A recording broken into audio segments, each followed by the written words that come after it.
서부지법의 최은순 여사에 대한 법정 구속을 하면서 했던 양형의 이유입니다.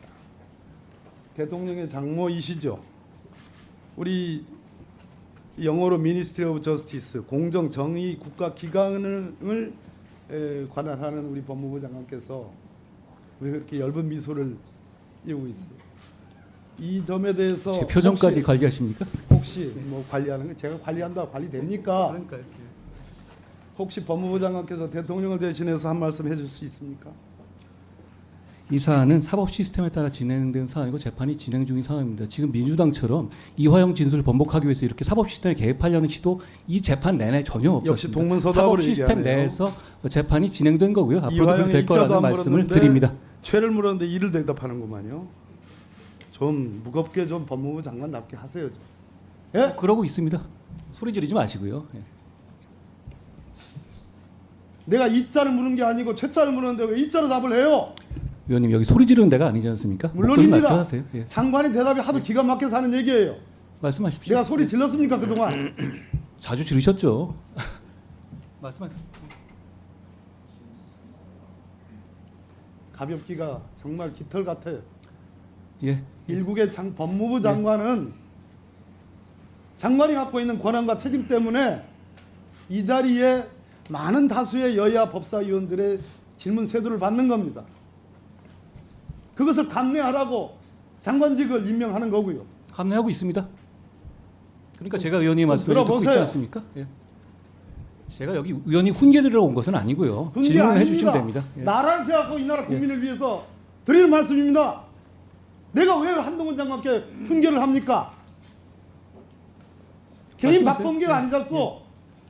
그렇지 않습니까? 반말은 하지 말아 주셔야 되지 않겠습니까? 뭐뭐 하였소가 반말이라고 받으려 할 수 없지만 좀 무겁게 답을 좀 해보세요. 양평 고속도로 게이트 강상면 종점 안으로 변경돼서 원희룡 국토부 장관이 백지화 선언을 했어. 왜 백지화냐니까 충격요법이다. 국민에게 충격을 줄 일이 있습니까?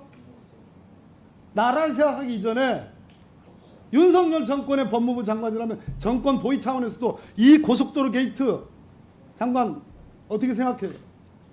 저 국토부에서 충분히 설명하고 있다고 생각하고요. 원희룡 장관의 설명과 국토부 설명이 납득이 된다고 생각합니까? 위원님 댁 앞으로 갑자기 고속도로가 바뀌면 위원님을 수사해야 되는 겁니까? 예를 들어서 위원님이 어떤 압력을 가했다는 제보라든가 뭐 양심선언이라든가 이런 비슷한 정도의 어떤 단서라도 있어야 보통 수사를 하지 않습니까? 마찬가지예요. 제가 박범계가 그렇게 한 것이 아닌데 원희룡 장관을 물었는데 위원님을 뭐 어떻게 하자면 위원님을 아니, 수사해야 됩니까? 위원이 그런 아니라 식으로 그러면 저희 집은 어떻습니까? 그럼 저를 예를 들게요.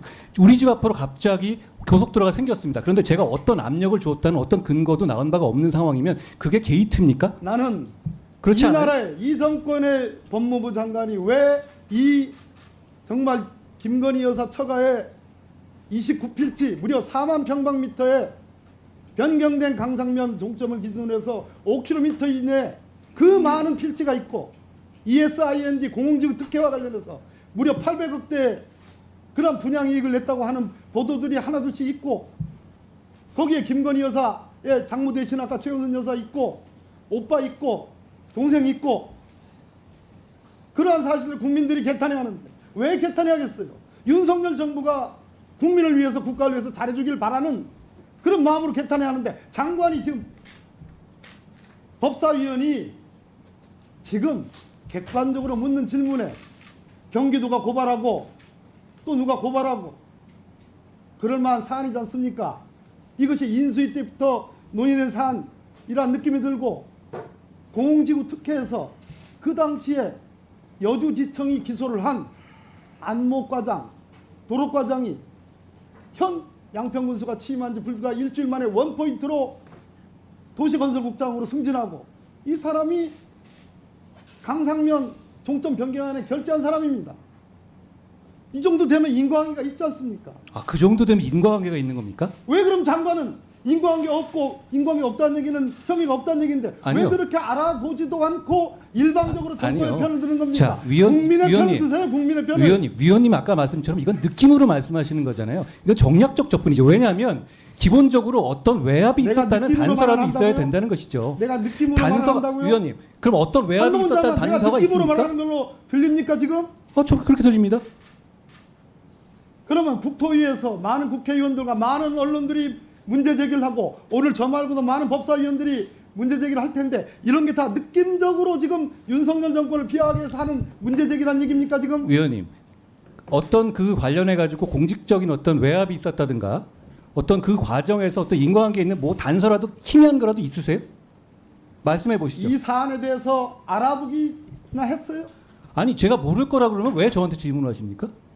질문을- 저는 보도가 나고 지금까지 나온 의혹 제기된 것을 근거로 한 겁니다. 제가 알아볼 위치에 축구장 있지 5개 않습니다. 29필지 최은순, 김건희 일가의 땅들이 있는 곳으로 핵심은 통과한 고속도로 노선을 그 과정에 어떤 갑작스럽게 공적인 강간으로 개입이 있었느냐의 변경하는 문제잖아요. 이것만 공적인 개입이 있었는지 문제인데 거기 그게 증거입니까? 어떤 공적 개입이 있었다는 어떤 아니 스토리를 말씀해 보십시오. 공적인 개입이 어떤 게 있었는지에 대해서 혹시 어떤 그림을 그리고 계신 거예요?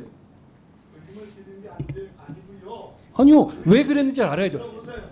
아니 제 말씀을 들어보시죠. 충분히 말씀하셨으니까 제가 흥분 안 하는데요. 충분히 어떤 단서를 가지고 얘기를 해야죠. 예. 하다가는 정권이 무너집니다. 자, 정리해 주십시오. 아시겠어요? 그 위원님 생각이시고요. 예, 위원님 생각이시고요. 돌아가시면 이 사안에 고발이 다 돼 있고 제가 고발 이유를 보니까 매우 타당성 있고 합리적이고 설득력 있습니다. 그 고발장을 한번 읽어보시고 단장관께서 걱정하시는 윤석열 정권이 과연 국민을 위한 정권이고 지속 가능성이 있는지에 대해서 깊이 고민을 해보시기를 진심으로 제가